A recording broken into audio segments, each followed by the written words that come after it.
CM ಕುರ್ಚಿ ಉಳಿಸಿಕೊಳ್ಳಲು ಅಕ್ರಮ ವಲಸಿಗರಿಗೆ ಮನೆ, ಬಿವೈ ವಿಜಯೇಂದ್ರ ವಾಗ್ದಾಳಿ.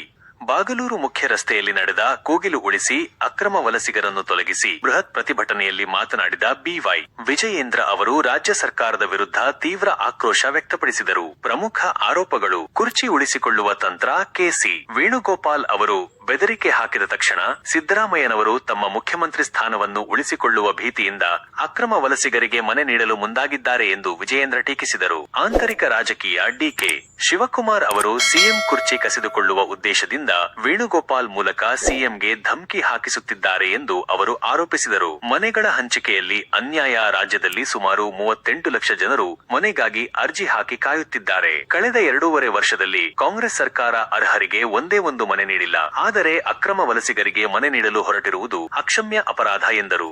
ಲಂಚದ ಆರೋಪ. ಕೋಗಿಲಿನಲ್ಲಿ ಅಕ್ರಮವಾಗಿ ವಾಸಿಸುವವರಿಗೆ ಕಾಂಗ್ರೆಸ್ ಕಾರ್ಯಕರ್ತರಲ್ಲಿ ನೀರು ಮತ್ತು ವಿದ್ಯುತ್ ಸಂಪರ್ಕ ಕಲ್ಪಿಸಿಕೊಟ್ಟು ತಿಂಗಳಿಗೆ 2 ರಿಂದ 3 ಲಕ್ಷ ರೂಪಾಯಿ ಲಂಚ ವಸೂಲಿ ಮಾಡುತ್ತಿದ್ದಾರೆ ಎಂದು ದೂರಿದರು. ಪ್ರತಿಭಟನೆಗೆ ತಡೆ. ಪ್ರತಿಭಟನೆಗೆ ವೇದಿಕೆ ಹಾಕಲು ಅವಕಾಶ ನೀಡದ ಸರ್ಕಾರದ ಕ್ರಮವನ್ನು ಪ್ರಶ್ನಿಸಿದ ಅವರು, ಇದೇನು ಇವರ ಅಪ್ಪನ ಮನೆಯ ಸರ್ಕಾರವೇ ಎಂದು ಕಿಡಿಕಾರಿದರು. ಛಲವಾದಿ ನಾರಾಯಣಸ್ವಾಮಿ ಅವರ ಹೇಳಿಕೆ.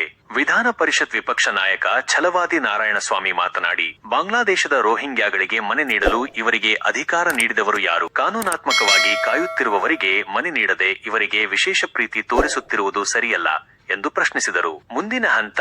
ಬಿಜೆಪಿ ಈ ವಿಷಯದ ವಿರುದ್ಧ ರಾಜ್ಯಾದ್ಯಂತ ಬೃಹತ್ ಪ್ರತಿಭಟನೆ ನಡೆಸುವುದಾಗಿ ಘೋಷಿಸಿದೆ. ಇದೇ ರೀತಿಯ ರಾಜಕೀಯ ಸುದ್ದಿಗಳು ಮತ್ತು ಅಪ್ಡೇಟ್ಗಳಿಗಾಗಿ ನಮ್ಮನ್ನು ಅನುಸರಿಸಿ. ಈ